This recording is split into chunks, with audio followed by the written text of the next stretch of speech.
Les invito a que busquéis en vuestras Biblias el libro del profeta Habacuc. Continuamos con el estudio del libro del profeta Habacuc en el Antiguo Testamento. Y mientras vais allí, hacemos una breve introducción.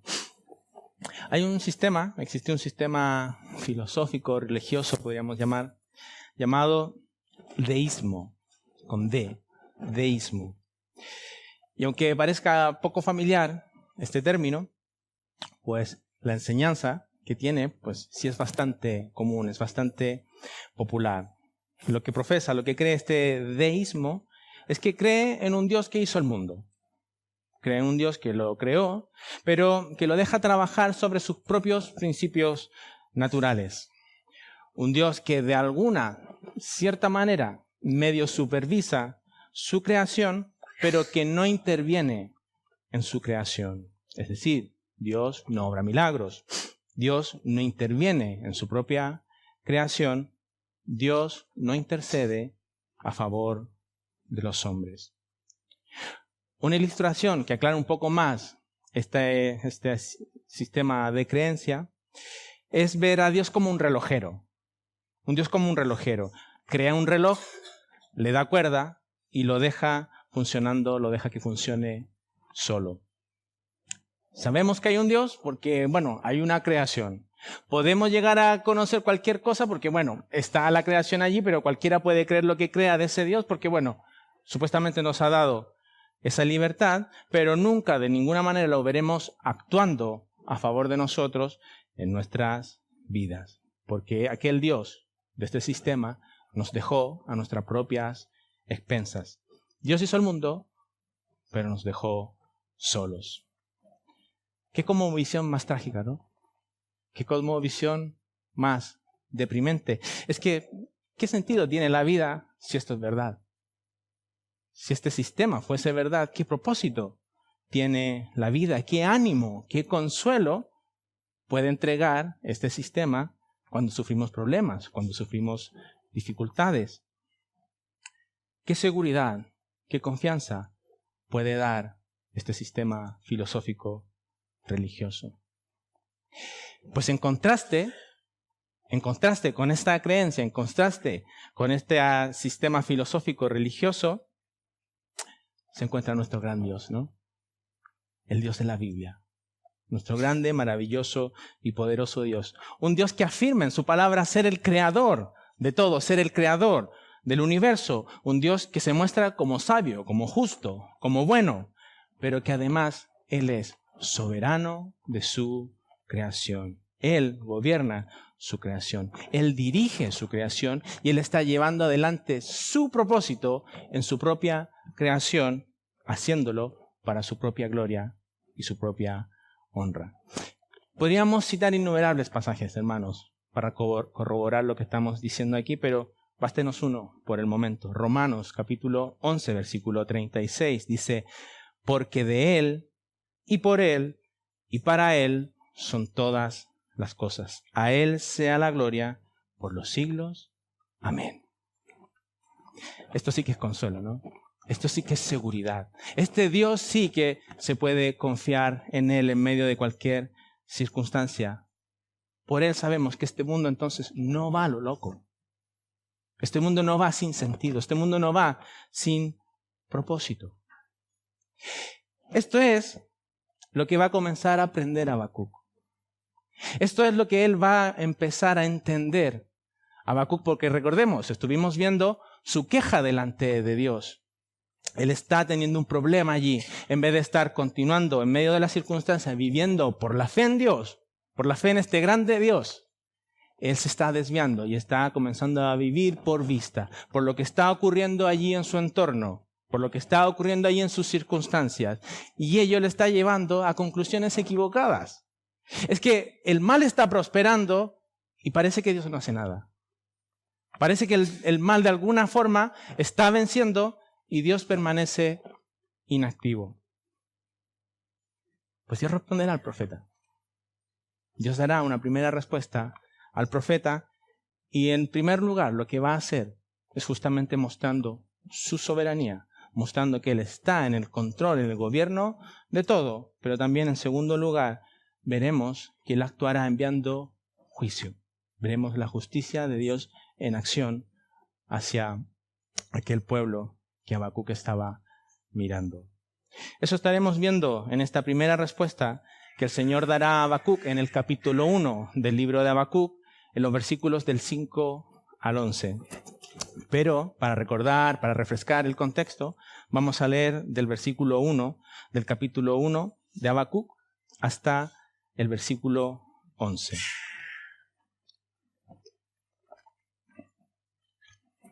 Libro del profeta Habacuc, capítulo 1, versículo 1. La profecía que vio el profeta Habacuc. ¿Hasta cuándo, oh Jehová, clamaré y no oirás? Y daré voces a ti a causa de la violencia y no salvarás. ¿Por qué me haces ver iniquidad y haces que vea molestia? Destrucción y violencia están delante de mí, y pleito y contienda se levantan. Por lo cual la ley es debilitada, y el juicio no sale según la verdad. Por cuanto el impío asedia al justo, por eso sale torcida la justicia. Mirad entre las naciones y ved, y asombraos, porque haré una obra en vuestros días, que aun cuando se os contare, no la creeréis. Porque he aquí, yo levanto a los caldeos, nación cruel y presurosa, que camina por la anchura de la tierra para poseer las moradas ajenas. Formidable es y terrible, de ella misma procede su justicia y su dignidad. Sus caballos serán más ligeros que leopardos y más feroces que lobos nocturnos, y sus jinetes se multiplicarán. Vendrán de lejos sus jinetes y volarán como águilas que se apresuran a devorar. Toda ella vendrá a la presa, el terror va delante de ella, y recogerá cautivos como arena. Escarnecerá a los reyes y de los príncipes hará burla, se reirá de toda fortaleza y levantará terraplén y la tomará. Luego pasará como el huracán y ofenderá atribuyendo su fuerza a su Dios. Ese es el texto que vamos a estar viendo hoy. Vamos a estar del versículo 5 en adelante. Y lo primero que, como había dicho anteriormente, estaremos viendo la soberanía de Dios en esta primera respuesta. Vamos a coger solo los versículos 5 y 6 para ver esto. Pero fijaos qué gran enseñanza se nos va a mostrar aquí, hermanos. Qué grandes palabras, qué hermosos versículos, el 5 y el 6 del capítulo 1. Mirad entre las naciones y ved y asombraos, porque haré una obra en vuestros días, que aun cuando se os contare no la creeréis, porque aquí yo levanto a los caldeos. Vamos a ver su soberanía, pero antes de entrar en el detalle de esta soberanía, quiero mostrar solo un aspecto de manera muy breve, que es muy especial para el pueblo de Dios. Porque a pesar de que tenemos un Dios soberano, un Dios que gobierna todo, un Dios que gobierna toda su creación, Él escucha a su pueblo. Él escucha las oraciones de su pueblo. Habacuc no hablaba al aire. Es que si hay algún Dios que me está escuchando, como mostraba introducíamos este tema del deísmo, ¿no? Y si hay un Dios por allí, que si me podrá escuchar si no estaba muy ocupado, ¿no? Él no estaba, bueno, si es que me escuchara de alguna forma, Habacuc estaba seguro que tenía una relación, comunión íntima con Jehová, con su Dios. Sabía que él era escuchado, que podía acceder ante la misma presencia de su Dios y expresar allí lo que él está expresando, sus incertidumbres, sus dudas, delante de ese Dios. Salmo 40, versículo 1 y el versículo 17. Fijaos lo que dice. Salmo 40, versículo 1. Pacientemente esperé a Jehová y se inclinó a mí y oyó mi clamor. Versículo 17 del mismo Salmo. Aunque afligido yo y necesitado, Jehová pensará en mí. Mi ayuda y mi libertador eres tú. Dios mío, no te tardes. Un pasaje conocido también por nosotros, Hebreos capítulo 4, versículos 14 al 16. Dice, por tanto, teniendo un gran sumo sacerdote que traspasó los cielos, Jesús, el Hijo de Dios, retengamos nuestra profesión, porque no tenemos un sumo sacerdote que no pueda compadecerse de nuestras debilidades, sino uno que fue tentado en todo según nuestra semejanza, pero sin pecado. Versículo 16. En reacción a lo que nos ha dicho de este gran Salvador, acerquémonos pues confiadamente ante el trono de la gracia para alcanzar misericordia y hallar gracia para el oportuno socorro. Qué interesante, ¿no, hermanos? Hablando de la soberanía. No nos acercamos a orar porque en primer lugar es un mandato del Señor. Él nos ordena orar, pero también muestra justamente que es el fruto de la comunión, de la relación que tenemos con Él, muestra la confianza que depositamos en Él y por lo tanto nuestra dependencia en nuestro gran Dios.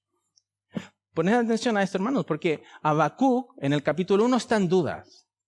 Él está mostrando una queja delante del Señor, pero en el capítulo 3 él va a terminar haciendo una alabanza a Dios sin que las circunstancias cambien, sino únicamente fruto de esta intimidad, de esta relación, de esta comunión con Dios y creciendo, edificándose en el conocimiento de este grande Dios.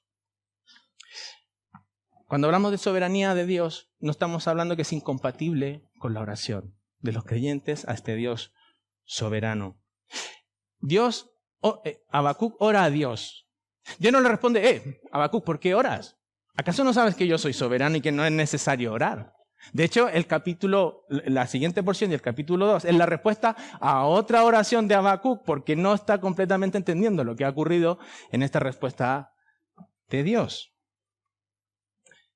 Habacuc está recurriendo a quien tiene que recurrir en medio de sus circunstancias, a aquella torre fuerte donde él puede permanecer, aquella única torre fuerte donde él se puede sostener, al Rey de Reyes y poder encontrar auxilio allí. Salmo 91, versículo 1. El que habita al abrigo del Altísimo morará bajo la sombra del Omnipotente. Diré yo a Jehová, esperanza mía y castillo mío, mi Dios en quien confiaré. ¿Os dais cuenta, hermanos, cómo la oración muestra justamente nuestra necesidad de Dios, nuestra dependencia de Dios, pero cómo podemos encontrar también consuelo, ánimo, fortaleza en esta íntima relación con nuestro Dios? No es que pensemos, bueno, si Dios es soberano, ¿para qué orar? Si Dios gobierna todo, bueno, ¿para qué le voy a pedir? Si Él maneja todo, ¿qué necesidad tengo entonces de expresar mis dudas delante de Él? No, hermanos, es todo lo contrario. Porque Dios es soberano, nosotros oramos y buscamos delante de su presencia para así nosotros poder reconocerles en todos sus caminos y vivir para su gloria y honra. Habacuc ora y el Señor le responde. Y en esa respuesta de este Dios soberano, dos cosas importantes tenemos que ver aquí. El Señor no se ha desentendido de las circunstancias que se están viviendo allí. Dios no se ha desentendido y Dios confirma que actuará al respecto. Versículo 5 dice, mirad entre las naciones y ved y asombraos. No habla en singular, habla en plural. Atención al pueblo y a Habacuc, a este pueblo duro de cerviz, a este pueblo que no considera a Dios, a este pueblo que está viviendo su vida totalmente indiferente a Dios, pensando que, bueno, el castigo nunca va a llegar, la promesa de Dios no se cumple, podemos seguir viviendo de esta forma como nos da la gana. Jeremías capítulo 7, versículos 23 al 26. Jeremías capítulo 7, versículos 23, fijaos. Mas esto les mandé diciendo, habla el Señor, escuchad mi voz y seré a vosotros por Dios, y vosotros me seréis por pueblo, y andad en todo camino que os mande para que os vaya bien. Versículo 24, y no oyeron ni inclinaron su oído. Antes caminaron en sus propios consejos, en la dureza de su corazón malvado, y fueron hacia atrás y no hacia adelante, desde el día que vuestros padres salieron de la tierra de Egipto hasta hoy. Y os envié todos los profetas mis siervos, enviándolos desde temprano y sin cesar. Versículo 26. Pero no me oyeron ni inclinaron su oído, sino que endurecieron su cerviz e hicieron peor que sus padres. A este pueblo el Señor le está hablando y por supuesto también a Habacuc, quien está de alguna forma siendo arrastrado a malas conclusiones de que parece que Dios está medio inactivo en cuanto a estas circunstancias. A ellos les dice, mirad, maravillaos, quedad atónitos, espantados, quedar sorprendidos, quedar anonadados. Él no se ha desentendido. Él no ha hecho la vista gorda a lo que está ocurriendo allí. Dios está atento al comportamiento del hombre. Dios está atento al comportamiento de aquella nación, a la forma en que ellos están llevando su vida. No da igual la forma en que se viva, porque Dios está considerando cada comportamiento. Dios no puede ser burlado. Él conoce las obras de cada uno. Hermanos, Dios conoce nuestro comportamiento. Incluso Él conoce nuestros propios pensamientos más íntimos. Él también los conoce. Fijaos, Jeremías, capítulo 17, versículos 9 y 10. Un pasaje conocido por nosotros. Jeremías, capítulo 17, versículo 9. Engañoso es el corazón más que todas las cosas y perverso. ¿Quién lo conocerá? Yo, Jehová, que escudriño la mente, que pruebo el corazón, para dar a cada uno según su camino, según el fruto de sus obras. Salmo 44, versículos 20 y 21. Si nos hubiéramos olvidado del nombre de nuestro Dios o alzado nuestras manos a Dios ajeno, ¿no demandaría a Dios esto? Porque Él conoce los secretos del corazón. Piense lo que piense el hombre, crea lo que crea el hombre, que hay un Dios por ahí o lo que sea. El único Dios vivo y verdadero, el Dios de la Biblia, está contemplando su creación, está gobernando su creación, dirigiendo su creación, actuando en su creación y considerando el comportamiento de cada una de sus criaturas. El Señor está al tanto de la situación, pero Él también se nos avisa que Él actuará al respecto. En el mismo versículo 5 de Habacuc, en el capítulo 1, dice: porque haré una obra en vuestros días que aun cuando se os contare, no la creeréis. Dios actuará y lo hará de una forma absolutamente impensada. Habacuc no tenía simplemente idea de la forma en que el Señor iba a actuar en medio de esas circunstancias. Simplemente no cabe en nuestra manera de pensar, no cabe en una cabeza humana, porque es una obra divina. Incluso Habacuc, un hombre piadoso, un hombre que está presentando esta circunstancia, incluso él en sus limitaciones no podía llegar a ver más allá de donde su vista llegaba. No podía llegar a entender más hasta donde su razonamiento podía llevarlo. Pero aquí estamos hablando de quien conoce todas las cosas, de quien gobierna su creación, de quien es suya su creación, de quien conoce aquello más íntimo en nosotros. Él está haciendo una obra completa y total en medio de lo que se está viviendo allí. Dios enviaría juicio a Judá, enviaría castigo a Judá, pero también esta gran obra que se nos está viendo aquí, que también lo retomaremos por el capítulo 2, Dios está obrando en cuanto al mal. Todo el mal. Dios hará desaparecer el mal. Dios hará desaparecer toda injusticia. Así de grande obraría nuestro Dios. Hasta aquí vamos viendo la soberanía de Dios. Y lo vamos viendo adecuado, ¿no? De momento no produce ningún tipo de conflicto en nosotros. Pero lo siguiente sí es un poco difícil entender y comprender, porque el Señor enviaría juicio, que es lo que esperamos, es lo lógico. Un Dios santo, un Dios bueno, no soporta el pecado. Pero el ejecutor de su justicia será uno de los imperios más crueles de la historia. Dios enviará a Babilonia, versículo 6, capítulo 1 de Habacuc, porque aquí yo levanto a los caldeos. La vara de la justicia de Dios hacia Judá será el imperio babilónico. Estamos hablando de la soberanía del Señor. Hermanos, lo que se está anunciando aquí es absolutamente sorprendente. Dios es completamente soberano de su creación. Él es el Dios de la historia. Él es el Dios que levanta imperios y el que deja caer imperios. Él levantaría un nuevo imperio y ese imperio será el que llevará a castigar a su propio pueblo. Un pueblo impío, un pueblo cruel, un imperio cruel sería el ejecutor del juicio de Dios sobre la injusticia de Judá. ¿Les produce conflicto esto? ¿Les produce algún tipo de interrogante de cómo es posible eso? Pues tranquilos, porque a Habacuc también le produce exactamente la misma interrogante, el mismo cuestionamiento. De hecho, eso es lo que vamos a tratar luego en esa segunda pregunta. Fijaos, Habacuc capítulo 1, en el versículo 13 dice: muy limpio eres de ojos para ver el mal. Afirma la santidad, la justicia de Dios. Eso está claro para Habacuc. Ni puedes ver el agravio. ¿Por qué ves a los menospreciadores y callas cuando destruye el impío al más justo que él? La maldad de Judá frente a la maldad del imperio babilónico, vamos, en una cosa de niños. ¿Cómo es posible que esa justicia envíes a alguien más malvado a castigar a alguien que es menos malvado? Pues bueno, tendremos tiempo para estudiarlo, hermanos. Pero lo que quiero decir aquí es que la soberanía del Señor, más que confundirnos, evidentemente esto sobrepasa nuestra capacidad de entendimiento, hermanos. Pero la soberanía de Dios no es algo que nos debe llevar a desconfiar, a dudar, a desmoralizarnos, a deprimirnos, sino a fortalecernos, a animarnos en nuestro grande Dios. El Señor está diciendo: yo levanto. He aquí, yo levanto.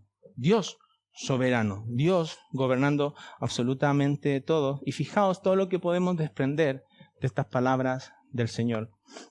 Voy a citar muchos pasajes bíblicos para corroborar lo que estoy diciendo aquí, así que no habrá tiempo seguramente para que las podáis buscar todas. Pero en primer lugar nos está hablando justamente de un Dios todopoderoso, un Dios que gobierna su creación, un Dios santo, justo, bueno, piadoso y que tiene absolutamente todo el control sobre su creación. Él es el quien dirige la historia. Él lleva absolutamente todo el control de los acontecimientos de la historia. Efesios capítulo 1, versículos 11, hablando justamente de esta obra maravillosa de la gracia salvadora de nuestro Dios, en el versículo 11 dice: en él asimismo tuvimos herencia, habiendo sido predestinados conforme al propósito del que hace todas las cosas según el designio de su voluntad. El que hace todas las cosas, no llamando a votación a la gente, no según lo que parezca más adecuado, sino que hace las cosas según el designio de su voluntad. Más claro aún, Salmo 115, versículo 3. Fijaos, nuestro Dios está en el cielo. Todo lo que quiso, ha hecho. Más fácil, ¿no? Salmo 33, versículos 9 al 11, dice: porque Él dijo y fue hecho. Él mandó y existió. Jehová hace nulo el consejo de las naciones y frustra las maquinaciones de los pueblos. El consejo de Jehová permanecerá para siempre, los pensamientos de su corazón por todas las generaciones. Dios gobierna su creación. Él dirige absolutamente todo, hermanos. Este mundo no va a lo loco. Dios está cumpliendo sus propósitos en él. Así como Él lo gobierna, nadie puede frustrar los planes de Dios. Fijaos, hay un pueblo indiferente, Judá, ¿no? Hay un profeta que está en medio de esta crisis. Hay un imperio malvadísimo y cruel que se está levantando. Parece que los malos podían salirse con la suya, de cierta forma, ¿no? No. Absolutamente no. Dios está llevando adelante su plan sin demora, sin variación, sin retraso. Job capítulo 42, versículo 2, y lo leo de otra traducción. Job capítulo 42, versículo 2 dice: yo sé bien que tú lo puedes todo, que no es posible frustrar ninguno de tus planes. Proverbios capítulo 19, versículo 21. Muchos pensamientos hay en el corazón del hombre, mas el consejo de Jehová permanecerá. Proverbios 21:1. Como los repartimientos de las aguas, así está el corazón del rey en la mano de Jehová. A todo lo que quiere, lo inclina. Ni siquiera uno de los imperios más crueles de la historia podrá frustrar los planes de Dios. Ni siquiera aquel imperio escapaba al control de Dios. Un imperio que, como veremos más adelante, parecía incontrolable. Dios lo gobernaba. Dios fue quien levantó aquel imperio. Y como decía también anteriormente, hermanos, cuando hablamos de esta soberanía, y que es una de las lecciones que trae Habacuc también para nosotros, cuando hablamos de su soberanía, nos debe animar justamente a depender de este gran Dios. Fijaos cómo le dice Santiago capítulo 4, versículos 13 al 15. Vamos ahora, los que decís, hoy y mañana iremos a tal ciudad y estaremos allá un año y traficaremos y ganaremos, cuando no sabéis lo que será mañana. Porque, ¿qué es vuestra vida?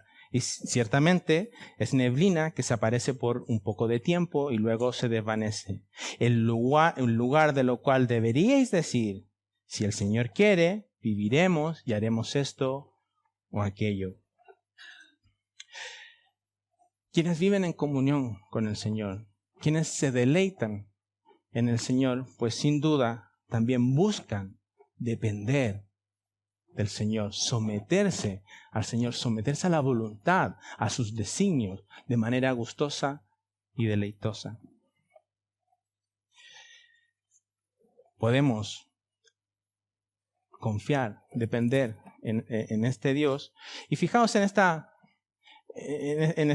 cita que haré, porque justamente hablará de uno de los reyes de este imperio cruel que el Señor está levantando y lo llevará a una situación trágica, dramática, justamente por no tomarse en serio la soberanía de Dios. Y fijaos cómo él terminará diciendo en el libro de Daniel, en el capítulo 4, en el versículo 34, dice, hablando Nabucodonosor, mas al fin del tiempo, yo, Nabucodonosor, alcé mis ojos al cielo y mi razón me fue devuelta. Y bendije al Altísimo, y alabé y glorifiqué al que vive para siempre, cuyo dominio es sempiterno, y su reino por todas las edades.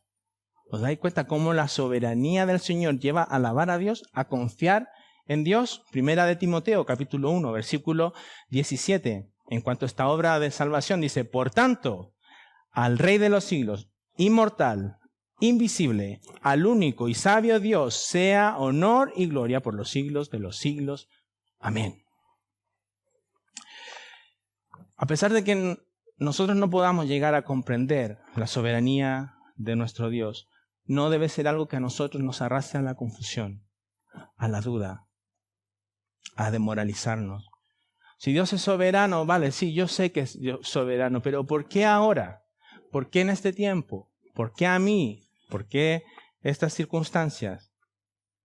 Saber que Dios es soberano y que a pesar de lo que nos toque vivir, a pesar de lo que nosotros estemos viendo, nos debe llevar a confiar en Dios, a depender de Dios y alabar a Dios por lo que Él es, por su gobierno, por su control.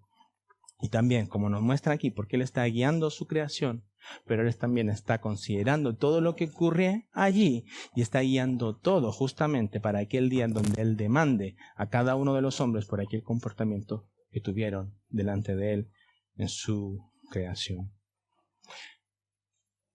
Sacar a Dios de nuestra vida es lo que nos lleva a la duda.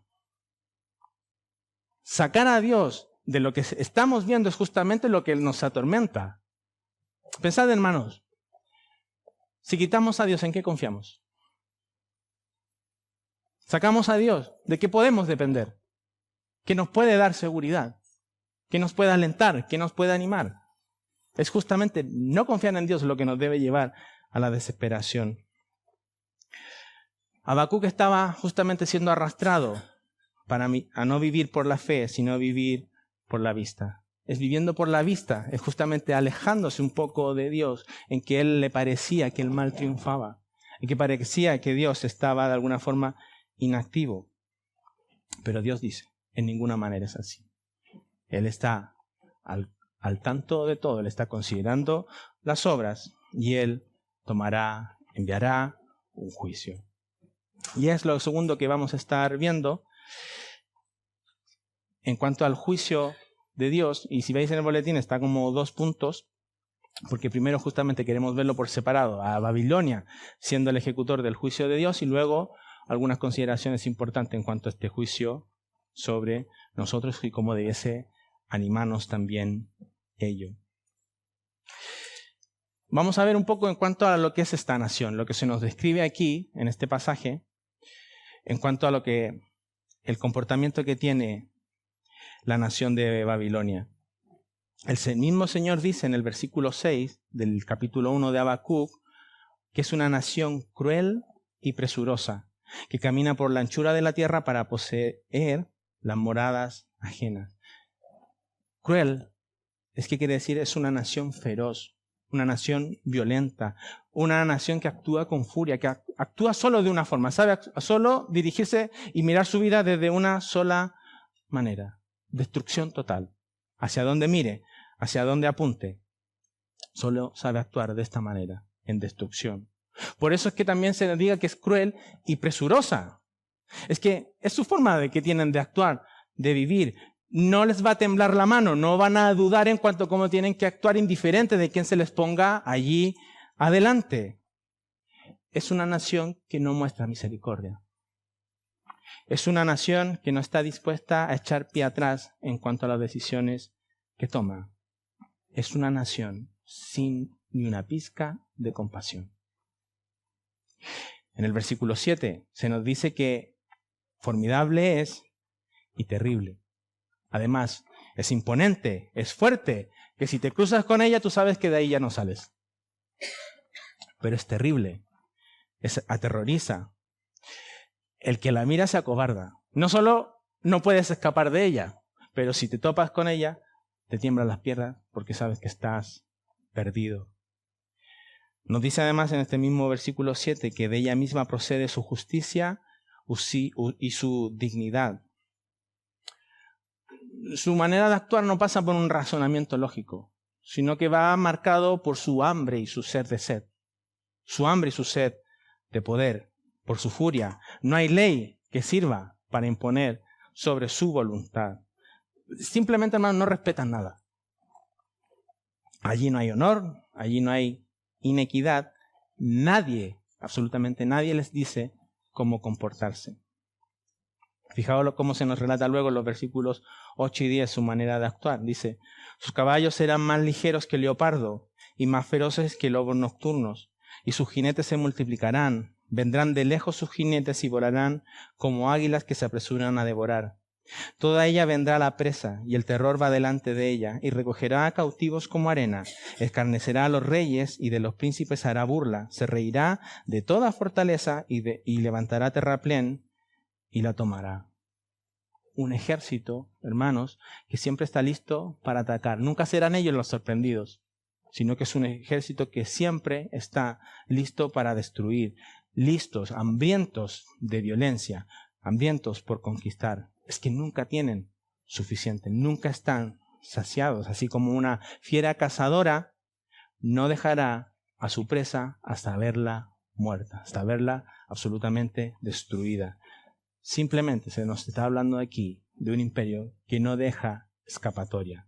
No les importa que tengan al frente, no les importa lo protegida que se crean aquellas ciudades, no les importa los altos que sean los muros que pueden proteger esas ciudades, porque les basta con un pequeño montículo de tierra para conquistar aquellas ciudades que se creían fuertes, que creían tener protección. Simplemente nadie les puede hacer frente. No hay protección que valga ante ellos.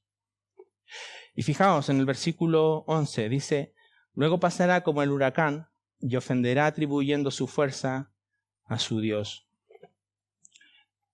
Los caldeos, el imperio babilónico, mostrará su impiedad, su incredulidad, dando su fuerza, atribuyendo su fuerza, sus conquistas a dioses falsos, no reconociendo al único Dios vivo y verdadero, aquel Dios que los está levantando, como hemos visto aquí. Sus éxitos, sus conquistas, son parte de dioses inventados, de su propia idolatría. Si es que existía algo o un Dios llamado Jehová, pues sus dioses eran mucho más fuertes que aquel Dios. Y esto es importante, hermanos. Vamos a invertir un poquito de tiempo aquí intentando explicar esto, porque es importante entender de que los caldeos no están actuando, no están considerando a Jehová en su actuar. Ellos están siendo el brazo ejecutor de la ira, de la justicia de Dios sobre el pueblo de Judá, pero ellos no están considerando que son parte de ello. Ellos están actuando sin temor de Dios, sin reverencia a Dios, sino que están hablando justamente, atribuyendo todo su comportamiento a otros falsos dioses. Fijaos, en el capítulo 4 de Daniel, si queréis me acompañáis allí, capítulo 4 de Daniel, el versículo 29.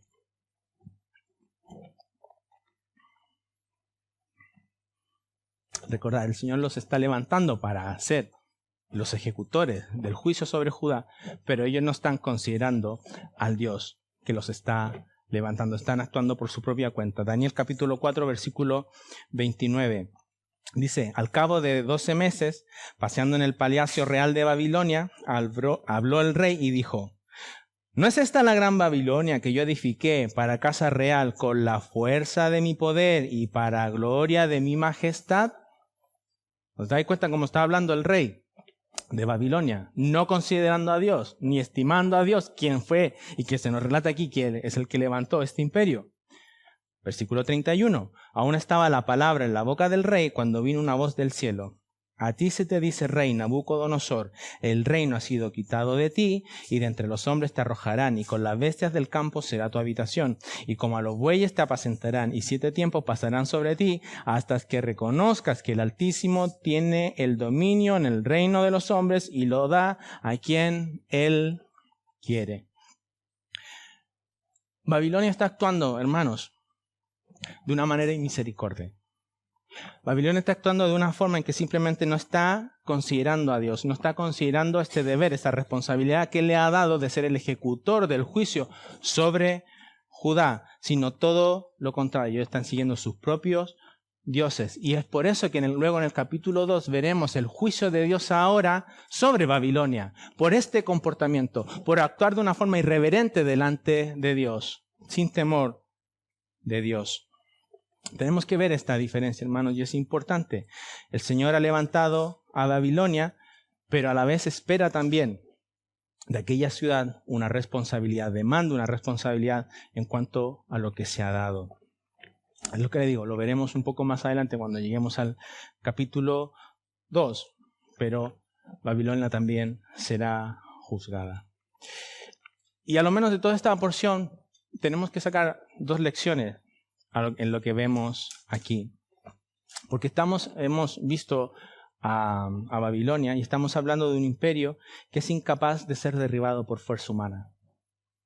En pocas palabras, estamos viendo justamente un imperio que es incapaz de ser controlado, es incapaz de ser frenado humanamente. Pero Dios lo está gobernando.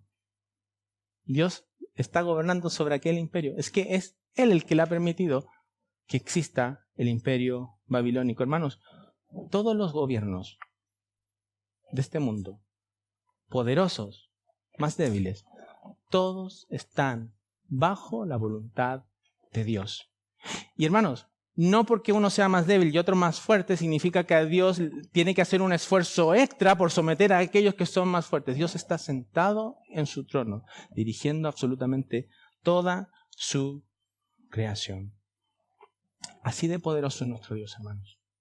Así de poderoso es nuestro Dios. Es capaz de hacer su voluntad, de hacerlo para su gloria y para su honra, incluso en aquellos que le rechazan. ¿Os dais cuenta, hermanos? Es capaz de hacer su voluntad incluso con aquellos que están contra Él y contra su pueblo. Dios hará su voluntad. Dios lo hará para su propia gloria y honra, incluso en aquellos hombres que viven sin Él, que viven contra Él. Así de poderoso es nuestro Dios. Y la segunda lección que podemos ver aquí es en cuanto al juicio que hemos estado hablando aquí y esa mención que hemos hecho de que Dios enviará juicio también a Babilonia justamente por su maldad, por actuar de una forma irreverente, por no tener en consideración a Dios, por no tener temor a Dios. Si Dios castigará a quien está siendo el ejecutor de su juicio sobre Judá, es porque el juicio de Dios no es como el de los babilonios. ¿Os dais cuenta de esa relación, hermanos? Qué consuelo, ¿no? Qué ánimo. Saber que Dios, su juicio, su ira, no es como la que se nos menciona aquí de los babilonios. Sin duda, así como no se podía escapar del imperio babilónico, tampoco se puede escapar de la justicia de Dios, del juicio de Dios. Pero ese juicio es en base a lo que Dios es.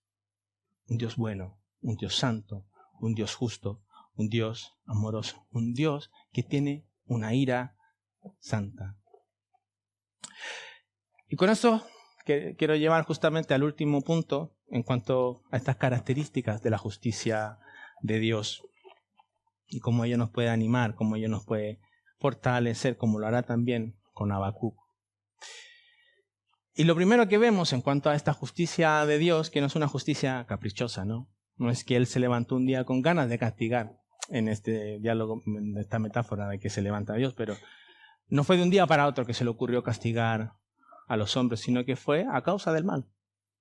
Fue a causa de que el hombre es el que buscó destronar a Dios.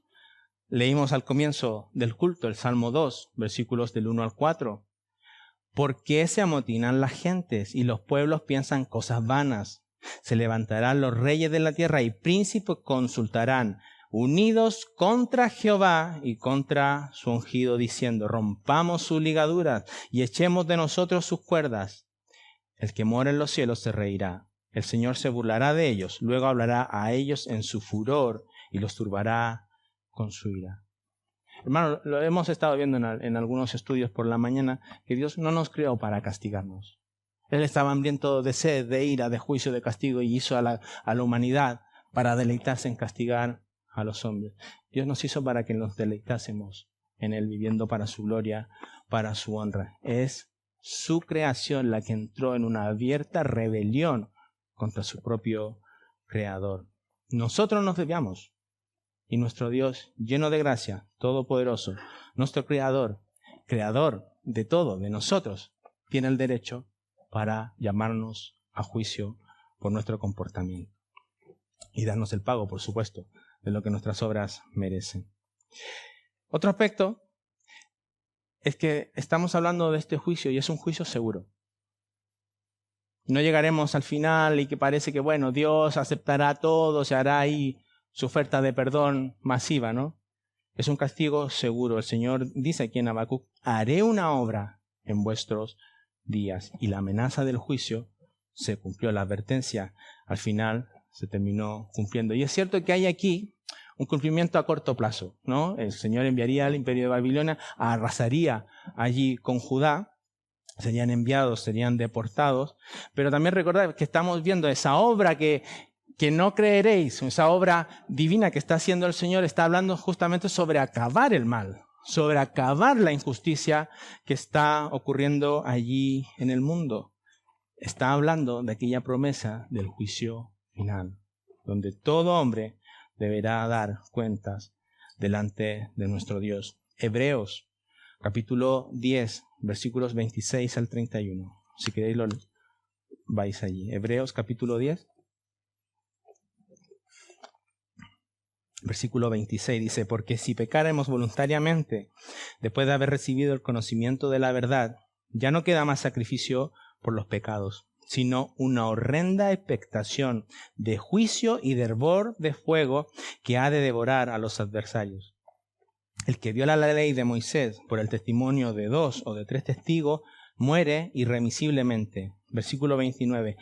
¿Cuánto mayor castigo pensáis que merecerá el que pisoteare al Hijo de Dios y tuviere por inmunda la sangre del pacto en la cual fue santificado e hiciere afrenta al Espíritu de gracia? Pues conocemos al que dijo, mía es la venganza, yo daré el pago, dice el Señor. Y otra vez, el Señor juzgará a su pueblo. Horrenda cosa es caer en manos del Dios vivo. Primera de Tesalónica, capítulo 5, versículos del 1 al 3. Primera de Tesalónica, capítulo 5, versículos del 1 al 3. Pero acerca de los tiempos y de las ocasiones no tenéis necesidad, hermanos, de que yo escriba, porque vosotros sabéis perfectamente que el día del Señor vendrá así como ladrón en la noche, que cuando digan paz y seguridad, entonces vendrá sobre ellos destrucción repentina, como los dolores a la mujer encinta, y no escaparán. Y no escaparán. Un día todo hombre se presentará delante de Dios para rendir cuentas en su augusto tribunal. Otra característica y que también es muy interesante e importante para saber, porque cuando hablamos del juicio, exaltamos la santidad de Dios. Al hablar del juicio de Dios, estamos exaltando la pureza de Dios, la santidad de Dios. Es su santidad la que demanda un castigo por el pecado, no pasar por alto el pecado. Y es interesante esto porque muchas veces nosotros, si hay una cosa que nos cuesta hablar de Dios, es su justicia, es su juicio, es el infierno, es la ira, es la condenación que está sobre los hombres. Pero hablar de la justicia es exaltar el carácter santo de Dios. Exalta la pureza de Dios. Exalta su aborrecimiento ante la injusticia, ante el pecado. Exalta su pureza, exalta su rectitud. El juicio de Dios no es un juicio caprichoso, no es un juicio antojadizo. Dios no se deleita en la muerte del impío. Hermanos, fijaos, vamos un momento a Ezequiel, capítulo 18. Vamos a leer el versículo 23 y luego el versículo 31 y 32. Ezequiel, capítulo 18, versículo 23. Dice el Señor: ¿quiero yo la muerte del impío? ¿Me deleito yo en que muere el impío? ¿Quiero yo la muerte del impío? Dice Jehová el Señor. ¿No vivirá si se apartare de sus caminos? Versículo 31. Echad de vosotros todas vuestras transgresiones con que habéis pecado, y haceos un corazón nuevo y un espíritu nuevo. ¿Por qué moriréis, casa de Israel? Porque no quiero la muerte del que muere, dice Jehová el Señor. Convertíos pues y viviréis. ¿Os dais cuenta, hermanos? Que hablar del juicio no estamos hablando de un Dios caprichoso, antojadizo, sino que estamos exaltando la santidad, la justicia de Dios, que demanda justamente el castigo ante el pecado. Es que Dios está avisando de este juicio. Dios está enviando profetas, lo hemos leído en distintos pasajes, anunciando a los hombres el castigo, su condición delante de Él, justamente para que crean y se conviertan. El juicio, hablar del juicio de Dios, lo exalta Él, exalta su santidad, exalta justamente la atrocidad del pecado y que debe ser condenado, debe ser castigado. Y hay un aspecto también muy interesante. Fijaos a quién está enviando el juicio en esta primera porción. Está enviando un juicio a quien es oficialmente su pueblo, a Judá. Hay una enorme lección aquí en cuanto a la apostasía que se está viviendo dentro de lo que es el pueblo de Dios, dentro de Judá. Aquella toma de ciertos ritos, ¿no? Aquellas ciertas costumbres, aquellas ciertas normas que le daban una categoría de hijo de Dios, de pueblo de Dios, pero que, como sabemos, era algo externo porque su corazón estaba atrás de aquellos otros dioses de aquellas otras naciones. Dios enviaría un juicio a aquel pueblo. Una lección importante también para su iglesia. Porque fijaos lo que dice Habacuc, capítulo 2, versículo 4, el corazón de este libro. He aquí que aquel cuya alma no es recta se enorgullece, mas el justo por su fe vivirá. No es por algún rito, no es por el tiempo que llevemos aquí, no es por los años con los cuales nos conozcamos nosotros, sino que únicamente aquellos que viven por la fe en Dios. Fijaos, Judá sería destrozada, sería enviada a la deportación, sería arrasada. No quedaría absolutamente nada de aquellos judíos que están viviendo a espalda de Dios, pero que por ciertas cosas pensaban que eran parte del pueblo de Dios. Desaparecía absolutamente cualquier tipo de fiesta, cualquier tipo de celebración. El templo, los sacrificios, absolutamente no quedaría nada de lo que para ellos les hacía ser parte del pueblo de Dios. Pero fijaos, verdaderos hijos de Dios serían arrastrados en este juicio que el Señor está enviando. Entre ellos, Daniel, sus 3 amigos. En medio de esas circunstancias, conocemos sus relatos y cómo ellos, el verdadero pueblo de Dios, seguiría viviendo exactamente de la misma forma, viviendo por la fe. El justo por la fe vivirá. Otro aspecto importante también es que al ser sometido el pueblo, lo que era oficialmente el pueblo de Dios, sería un refrán para las otras naciones. dejar a Dios no era una cosa ligera, era una cosa por considerar, darle importancia. Deuteronomio, capítulo 29, versículos 24 al 29. Deuteronomio, capítulo 29, comenzando en el 24, dice, más aún, todas las naciones dirán, fijaos, todas las naciones dirán, ¿por qué hizo esto Jehová a esta tierra? ¿Qué significa el ardor de esta gran ira?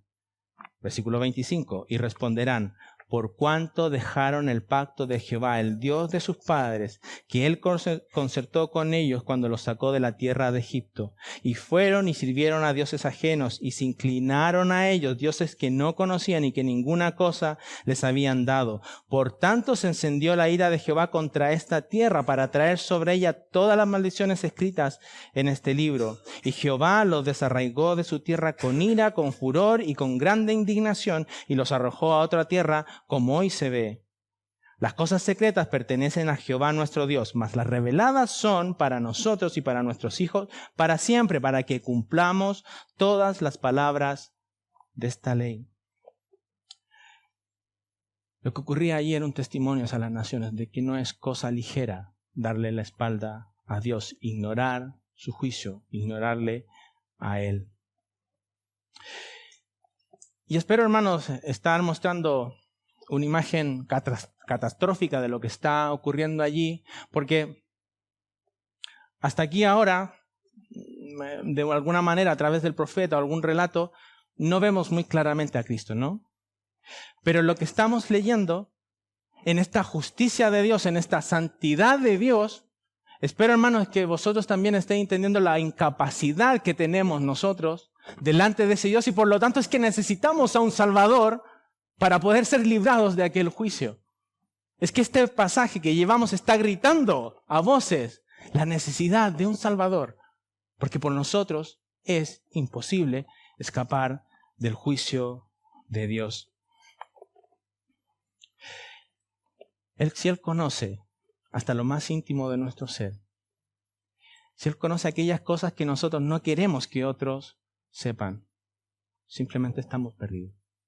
Simplemente no hay forma en la que nosotros, por nosotros mismos, podamos reconciliarnos con este Dios. Estamos sin salida. No hay forma de escapar del juicio de Dios. Romanos capítulo 6, versículo 23, habla de nuestra realidad, de lo que conocemos nosotros, porque la paga del pecado es muerte. Eso es lo único que conocíamos, eso es lo que merecíamos, incapacitados por nosotros mismos de cambiar este escenario. Estábamos absolutamente condenados, pero gloria a Dios por cómo continúa este pasaje. Mas la dádiva de Dios es vida eterna en Cristo Jesús, Señor nuestro. Este pasaje, lo que estamos viendo, nos debe llevar obligatoriamente a mirar a nuestro glorioso, hermoso, precioso Salvador, nuestro Señor Jesucristo, quien fue el único capaz de recibir justamente aquel juicio que nosotros merecíamos, la culpa de nuestros pecados.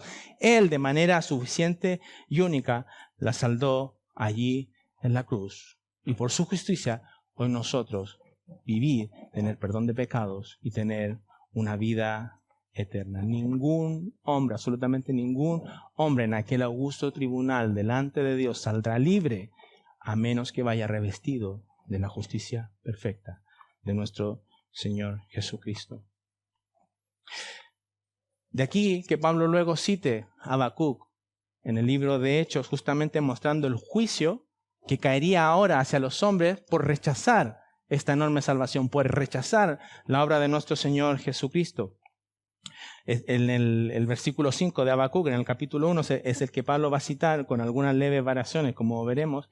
En Hechos, capítulo 13, si queréis ir allí, Hechos capítulo 13, versículos 38 al 41.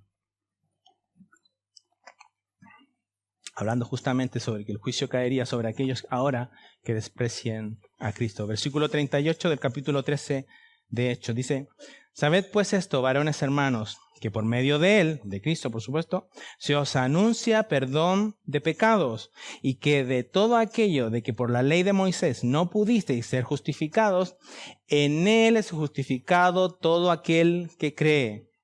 Versículo 40.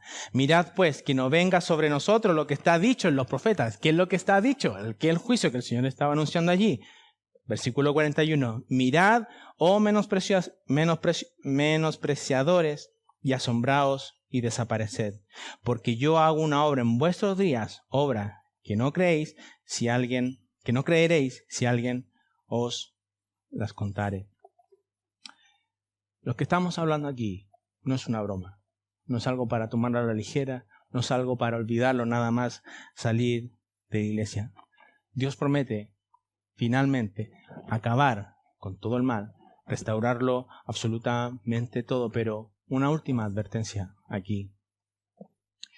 Fijaos lo terrible que es el pecado.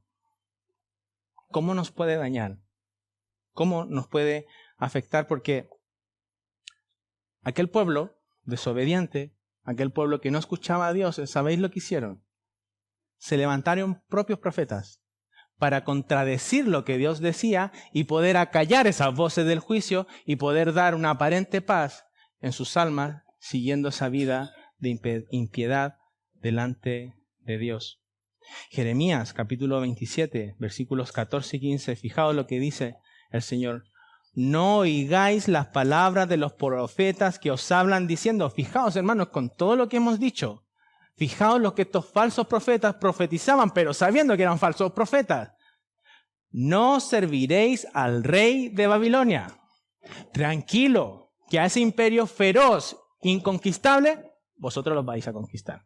Aquí no pasará nada. Vosotros a seguir viviendo como os dé la gana. El Señor dice, no oigáis las palabras de los profetas que os hablan diciendo, no serviréis al rey de Babilonia, porque os profetizan mentira. Porque yo no los envié, dice Jehová, y ellos profetizan falsamente en mi nombre, para que yo os arroje y perezcáis vosotros y los profetas que os profetizan. Querido amigo, si tú hoy estás aquí sin Cristo, si hoy tú estás aquí en esta situación sin Cristo, escuchando en cuanto a estas advertencias del juicio de nuestro Señor, no hagáis como este pueblo.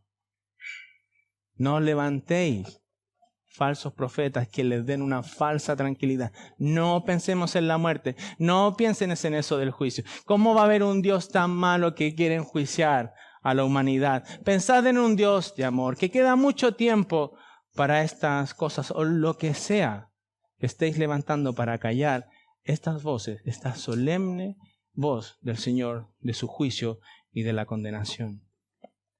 Hoy Dios en su misericordia, hoy Dios en su soberanía, permite que tú estés aquí. Primero, escuchando sus terribles noticias, las malas noticias, la triste situación de todo hombre delante de aquel Dios santo, justo, bueno, todopoderoso. Pero también permite que puedas escuchar el Evangelio. También permite que puedas escuchar el Evangelio de Cristo, sus buenas noticias de que Cristo, y solo en Él, en su obra, hay reconciliación con Dios. Clama a Dios. Clama a Él, que Él te conceda un entendimiento, una comprensión de tu circunstancia y puedas correr justamente en arrepentimiento, abandonando aquella vida en fe en la obra de nuestro Señor Jesucristo para el perdón de pecados. Que aquel sacrificio en la cruz fue suficiente, fue total para reconciliarnos con Dios, para el perdón de pecados, para la vida eterna. Hermanos, una última cosa aquí. Qué consuelo son estas palabras, ¿no? Qué ánimo, qué fortaleza son para el pueblo de Dios lo que hemos estado viendo. Y es en parte lo que se está experimentando también Habacuc. Va a necesitar otra conversación con Dios. Pero en parte lo que él está haciendo. Esas dudas se están transformando ahora en una alabanza a Dios, en un conocimiento más fuerte, más grande de nuestro gran Dios. Un Dios soberano, un Dios con una justicia implacable.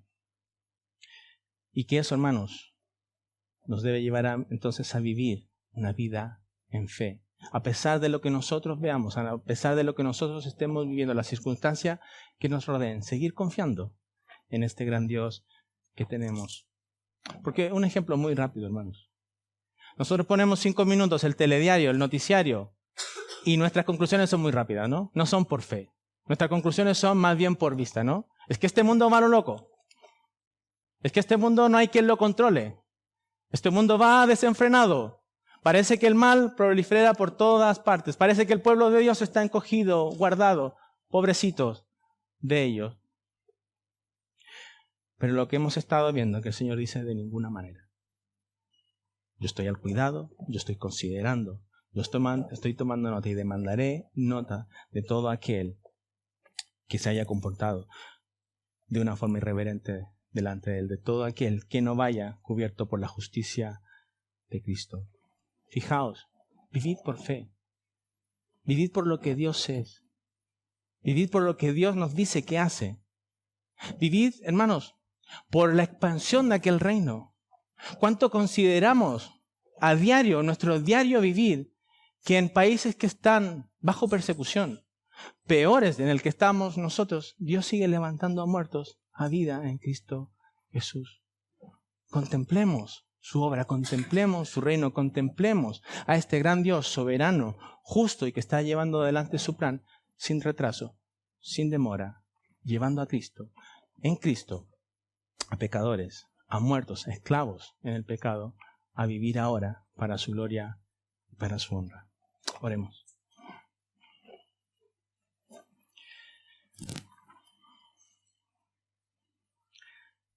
Dios soberano, Dios justo.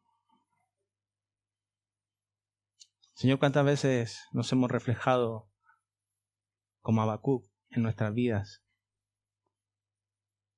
Pero, Señor, ni siquiera lo hemos hecho como lo ha hecho este hombre piadoso. ¿Cuántas veces nosotros hemos dudado de tu bondad, de tu soberanía, de tu justicia, incluso en cosas como el día? Hemos reclamado porque no nos gusta el día, no nos gusta su temperatura, no nos gustan los acontecimientos que ocurren delante de nuestra vida. Todo nos parece que cae en un momento inadecuado y parece que nosotros tuviésemos una mejor alternativa que la que tú tienes para nosotros, para nuestras propias vidas. Señor, cuánta insensatez y cuánta soberbia muchas veces nosotros hemos tenido que expresar delante de ti en arrepentimiento. Por eso te pedimos, Señor, que tú nos ayudes. Señor, que tú nos humilles, que tú nos des humildad para vivir bajo tu soberanía. Señor, que nos interese tu soberanía, que meditemos en cuanto a lo que tú estás, como la forma en que tú estás llevando en este mundo. Señor, que tú lo estás haciendo para tu gloria, para tu honra, que Señor, tú estás dirigiendo absolutamente todo para aquel día glorioso del regreso de nuestro Señor Jesucristo. Señor, son las puertas del Hades las que no prevalecerán ante la iglesia, ante la expansión de tu reino. Nadie podrá detener la expansión de tu reino. Te damos las gracias por ello, Señor. Te damos las gracias por ser parte de aquel reino, porque tú un día nos salvaste a nosotros siendo enemigos tuyos, siendo incluso peores que este imperio babilónico, haciendo actitudes aún más detestables, más deshonrosas. Mas tú tuviste compasión y misericordia, aún de nosotros que nos oponíamos firmemente delante de ti. Oh Señor, cuán poderoso eres tú. Te pedimos que nos ayudes, te pedimos que nos edifique, te pedimos que podamos llegar, junto como lo hizo Habacuc, a pesar de las dudas, a entonar cánticos de alabanza y de gloria y honor a tu nombre. Te lo pedimos en el nombre de nuestro Salvador, nuestro Señor Jesucristo. Amén.